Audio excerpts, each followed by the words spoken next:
Dati, mabilis siya mag-reply, pero ngayon, matagal na. Mahal ka pa rin kaya niya? Yon.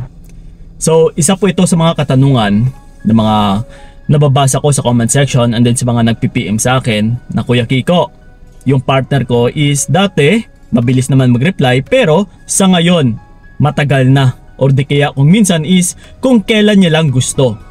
Mahal pa kaya ako neto? Okay. So ito mga utol, dati is nagawan din natin ng video ito.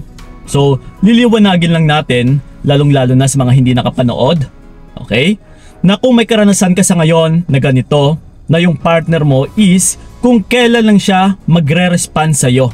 Na kung kailan ka lang i-reach out. So ano ba yung meron sa taong ito? Mahal ka kaya ng taong ito?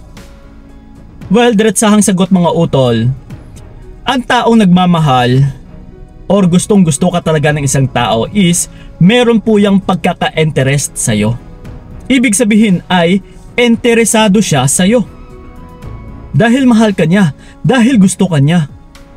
Pero sa gawain niyang ito na kung kailan lang siya mag-response and then matagal na siyang sumagot sa mga messages mo, saan ngayon dito yung pagkakaroon niya ng interest sa'yo? Na kung kailan ka lang niya kikibuin. Dahil yung mga gawain na ito utol, na kung kailan ka lang kakausapin, na kung kailan lang siya mag-message sa'yo, ay isa po itong transition na kapag yung tao is nawawala na ng pagmamahal sa'yo. Nawawala na siya ng interest sa'yo, nawawala na siya ng gana sa'yo. That's why, ito na ngayon yung nagiging resulta sa kanyang actions na kung kailan ka na lang kikibuin. Na ikaw dapat itong umunawa na once na gumanito yung isang tao is nawawala na pala ng gana at saka interest sa'yo. Kasi kung siya lang yung hahayaan natin, kami kasi ng mga lalaki kung minsan is hindi na kami nagsasabi na hindi namin mahal yung isang babae or ayaw ko na sa'yo.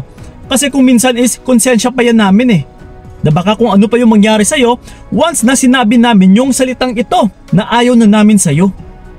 So that's why minamainam na lang namin na tumahimik pero makikita mo ito utol sa kanyang or sa aming ina-actions na mapapansin mo ito. Oy, teka lang, parang may kakaiba sa kanyang galaw, may kakaiba sa kanyang kilos.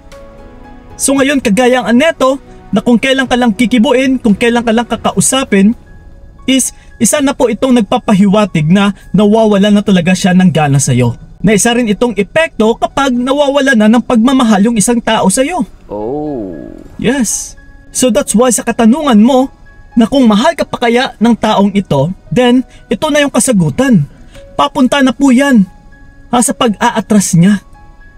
So wala kang ibang gagawin dito utol kundi unahan mo nang umatras. So Kuya Kiko, hindi ko na ba kailangan tanungin kung bakit siya nawawala ng gana? Actually utol, yung kasagutan is nandyan na sa kinikilos niya. No need mo nang tanungin yan. Dahil kung tatanungin mo yan is wala ka rin makukuhang tamang sagot or totoong sagot. Puro kasinungalingan. Puro pambabaliktad. Puro paiwas. Na buong akala mo is minamahal ka pa rin ng taong yan. Kasi that's why sasabihin niya pa rin sa'yo na mahal ka niya. Pero sa actions is hindi mo naman nakikita. Dahil again na uulitin ko. That's why sinasabi lang namin na minamahal pa namin yung isang babae pero sa actions is hindi na dahil yun na nga ayaw din naming makonsensya. So pangbabaliktad utol. So that's why mas mainam pa rin na tumingin kayo sa kinikilos ng isang tao.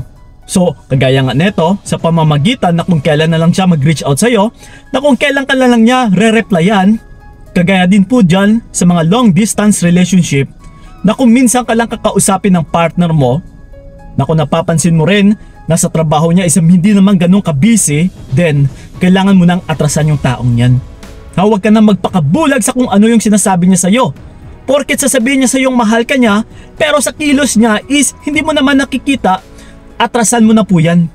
Dahil niloloko or pinapaikot ka lang ng taong yan. Okay? So yun po yun mga utol, sa mga binabaliwala dyan, sa mga kung minsan lang kinakausap, isa lang po yung ibig sabihin niyan. Yan po ay isang padahan-dahan na kumakalas or nawawala na siya ng interest sa'yo. So ano pa yung hinihintay mo? Nawawala na nga siya ng interest sa'yo eh. Umatras ka na. Ha? So yun po mga utula, maraming salamat talaga. So ingat kayo. God bless and babush! Ayoko na rin magtiis, ayoko na sasakit. Mas mabuti nang bitawan ka para wala nang pait. Hanggang dito na lamang kung nakayanan ko, nakawakan kung naranasan ko.